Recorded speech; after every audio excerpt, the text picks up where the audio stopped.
Mən Naxçıvan Dövlət Universitetinin nəzdində Naxçıvan Dövlət Texniki Kollecinin müəllimi Əliyeva Ruzigar bu gün sizə ikinci kurs kompüter şəbəkələri və şəbəkə inzibatçılığı ixtisasında tədris etdiyim kompüter şəbəkələrinin proqram təminatı fənnindən kompüter şəbəkələrində istifadə edilən elementlər və qurğuların mövzusu haqqında məlumat verəcəyəm. Əziz tələbələr, bildiyiniz kimi, kompüterlər və şəbəkə şəklinə birləşdirilməsinin başlıca səbəbi kompüterlər arasında informasiya mübadiləsini təmin etməkdir və şəbəkə qurmaq üçün bizə ən azı 2 kompüter lazımdır. Bəs bu kompüterləri bir-biri ilə necə əlaqələndirək və onlar arasında informasiya mübadiləsini necə təmin edək? Bunun üçün, təbii ki, biz bugünkü mövzumuzda kompüter şəbəkələrində istifadə edilən elementlər, yəni kabellər və kabellərin növləri, o cümlədən kompüter şəbəkələrində istifadə edilən qurğular, təkrarlayıcı, körpü, konsentrator, şəbəkə kartı, kommutator, marşrutlaşdırıcı, şülüz, modem və eləcə də şəbəkədə istifadə olunan əlavə qurğular haqqında məlumat verəcəyəm. Dedik ki, uşaqlar, deməli, kompüterlə şəbəkə şəklinə birləşdirmək, o cümlədən şəbəkənin işini təmin etmək üçün bir sıra avadanlıqlardan istifadə edirik ki, biz bu avadanlıqları şəbəkə avadanlıqları adlandıracağıq və şəbəkə avadanlıqları özü 2 qrupa ayrılacaqdır. Aktiv şəbəkə avadanlıqları, passiv şəbəkə avadanlıqları. Aktiv şəbəkə avadanlıqları elektrik şəbəkəsinə yaxud da ki, başqa mənbələrdən qidalanacaq, eyni zamanda siqnalları gücləndirəcək, çevirəcək bu şəkildə avadanlıqlardır. Passiv şəbəkə avadanlıqları isə demək olar ki, elektrik şəbəkəsindən yaxud da ki, başqa mənbələrdən qidalanmaya malik olmayan avadanlıqlardır. Əvvəlcə gəlin, kompüter şəbəkələrində istifadə edilən elementlər, yəni burada kabellər haqqında məlumat toplayaq. Təbii ki, kabellər özləri 3 qrupa ayrılır. Koaksial kabellər, optik lifli kabellər, qurulmuş cütlücü kabellər. Gəlin, əvvəlcə koaksial kabellərlə tanış olaq. Koaksial kabellər nazik misteldən ibarət olub, xaricdən xüsusi örtüklər örtülür ki, bu xarici örtük kabel vasitəsilə örtülən informasiyanın xarici təsirlərdən qorunur. Və koaksial kabellərin özü 2 qrupa ayrılır. Nazik koaksial kabellər, qalın koaksial kabellər. Nazik koaksial kabellərin diametri 0,5 cm qədər olur, diametri 50 olma bərabər olur. Qalın koaksial kabellərin isə diametri 1 cm qədər olur və onların demək olar ki, magistrallarda istifadə edilir və onların quraşdırılması üçün xüsusi qurğular olan transfer qurğusundan istifadə edilir. Növbəti digər bir kabelimiz isə qurulmuş cütlüklü yaxud da digər adı ilə bizə hörülmüş cütlüklü kabellərdir ki, bir-birinə sarılmış, üzəri ekranlaşdırılmış olmaqla kabellər qurulmuş cütlüklü kabellərdir.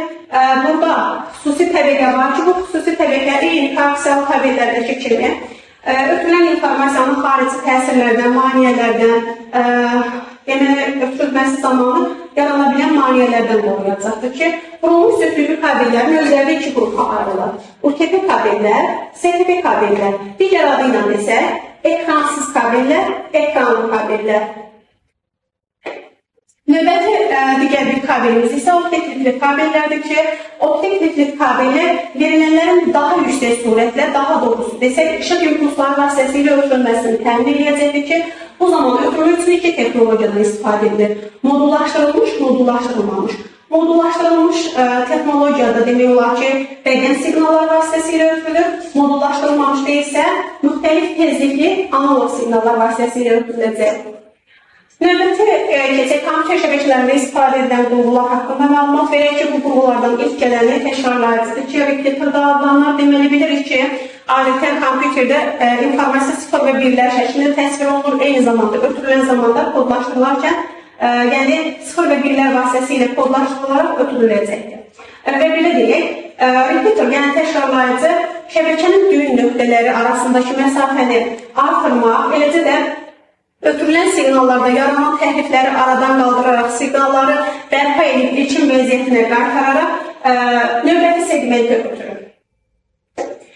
Digər bir qurğumuz körpü, bridge də adlanır ki, bridge, yəni körpünün əsas funksiyası ondan ibarətdir ki, təbii ki, bilirik ki, şəbəkədə informasiya ötürülən zaman trafik yaranır və bu trafikdəki gərginliyi aradan qaldırmaq üçün körpüdən istifadə olunur. Körpü eyni zamanda böyük şəbəkələri kiçik aş şəbəkələrə ayrılacaq, yaxud da ki, kiçik lokal şəbəkələri vahid bir şəbəkədə birləşdiriləcək.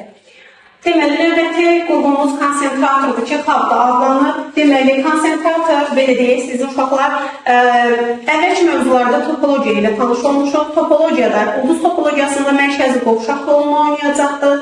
Sadə dillə desək, şəbəkənin düyün nöqtələrini birləşdirmək üçün istifadə olunur. Konsentratorun özü də ikiyə ayrılır. Passiv konsentratorlar, aktiv konsentratorlar.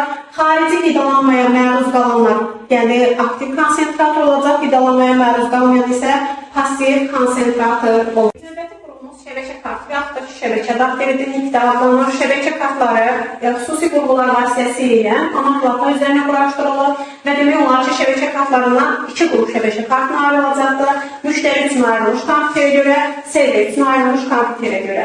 Müştəri üçün ayrılmış kompüterə görə nisbətən ucuz olacaqdır və eyni zamanda burada mərkəzi prosesorun əlavə işlərin yerinə yetirilməsi üçün çox yükləyir. Server üçün ayrılmış kompüterdə isə burada xüsusi prosesor vasitəsilə işlər yerinə yetiriləcəkdir. Deməli, növbəti qurğumuz kommutatordur, switch də adlanır. Bugünkü dövrdə ulduzvar topologiyanın qurulmasında ən çox istifadə olunan təbii ki, kommutatordur, yəni switchdir ki, səbəbi ondan ibarətdir ki, bunlar ağırlı qurğulardır. Yəni, internetdən daxil olan bütün məlumatları nəzərdən keçirərək şəbəkələrə ötürür ki, bu da şəbəkənin daha təhlükəsiz işləməsini təmin edir. Bəs kommutator nə iş görür? Kommutator körpünün yeni nəslidir. Eyni qaydada, yəni körpüdən əsas üstünlüyü isə onun məhsuldarlığının çoxulmasıdır. Təbii ki, kommutatorlarda bir neçə növü vardır ki, kommutasiya matrisinə görə hazırlanmış kommutator, ümumşilli kommutator və kombinasiyadır. Yəni, həm kommutasiya matrisinə görə hazırlanmış, həm də ümumşillinin birləşdirilmiş formasıdır. Növbəti marşrutlaşdırıcı routerdur ki, router isə belə desək, lokal şəbəkənin, yaradılmış şəbəkəni internetlə əlaqələndirmək üçün routerdan istifadə edilir. Təbii ki, bilirik ki, şəbəkədə informasiya ötürülən zaman o kiçik paketlərə bölünür və bu paketlərin hamısı eyni yolla hərəkət etməyəcəkdir. Həmin paketlərin müxtəlif yollarla hərəkət etməsini təbii ki, router həyata keçirəcəkdir ki, paketlərin hər birini fərqli yollarla yönləndirəcəkdir. Marşrutlaşdırıcımız, yəni routerlarda tətbiq sahəsinə görə bir neçə sinifə bölünür ki, bunlarda magistral marşrutlaşdırıcılar, regional şöbələr arasında yerləşdirilən, digəri isə uzaqda yerləşdirilmiş marşrutlaşdırıcılardır. Növbəti bir qurğumuz şülüzlərdir ki, şülüz isə müxtəlif protokollardan istifadə edən, lakin eyni topologiya, yəni burada mütləq eyni topologiyalı şəbəkələrə fikir vermək lazımdır ki, eyni topologiyalı kompüter şəbəkələrini bir-birindən əlaqələndirmək, yəni birləşdirmək üçün istifadə edilir routerdan. Növbəti qurğumuz modemdir. Modem isə telefon xətti vasitəsilə verilənlərin, yəni informasiyanın ötürülməsini təmin edir. Eyni zamanda lokal şəbəkənin qlobal şəbəkəyə çıxışını təmin edəcəkdir ki, modem təbii ki, bildiyiniz kimi iki sözün birləşməsindən əmələ gəlib modulyasiya, demodulyasiya. Və uyğun olaraq modulyasiya sözü rəqəmli verilənlərin analog verilənlərə çevrilməsi modulyasiya, əks proses, yəni analog verilənlər, rəqəmli verilənlərə çevrilməsi isə demodulyasiya adlandırılacaq və eyni uyğun olaraq kodlaşdırma və dekodlaşdırma əməliyyatını həyata keçirəcəkdir. Növbəti. İndi isə sizə əlavə qurğular haqqında məlumat vermək istəyirəm. Bunlar yəni şəbəkənin qurulmasında əlavə bir sıra qurğulardan istifadə edilir ki, bunlara ERC45 bağlayıcısı, konnektor misal göstərə bilərik ki, şəbəkəni əlaqələndirən zaman kabelin bir ucuna qoşmaq üçün ERC45 bağlayıcısından istifadə olunur. Digəri isə transferdir ki, isti stansiyalar qalın koaksial kabelə qoşmaq üçün istifadə edilir. Əziz tələbələr, mövzumuz bu qədər.